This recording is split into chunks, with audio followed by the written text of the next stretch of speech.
যুবক তুমি কেন কবুল পড়ে বিয়ে পড়ো, আমার তো বুঝে আসে না। বাবা আপনি কেন আপনার ছেলেকে কবুল পড়িয়ে বিয়ে দিচ্ছেন, আমার বুঝে আসে না। ভাই আপনি কেন আপনার মেয়েকে কবুল পড়িয়ে বিয়ে দিচ্ছেন, আমার বুঝে আসে না।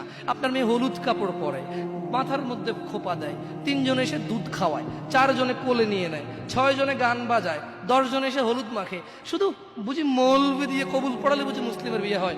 শুনুন, আপনার নবী মুহাম্মদুর রাসূলুল্লাহ সাল্লাল্লাহু আলাইহি ওয়াসাল্লাম কবুলের পদ্ধতি দিয়ে গেছেন, তাই কবুল পড়ায় মুসলমানের বিয়ে মনে করেন না। কিন্তু বাকি যেগুলো করেন এগুলো কার পদ্ধতি? কার? মিথ্যা কথা বলবেন না। হুজুর ডেকে খুতবা পড়ে কবুল পড়ে বিয়ে কার পদ্ধতি? আল্লাহর নবীর। এই গান কার পদ্ধতি? কেন করতেছেন?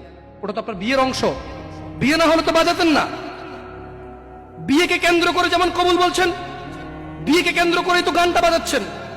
কয়জন নবীর উম্মত আপনি? আপনার নবীর না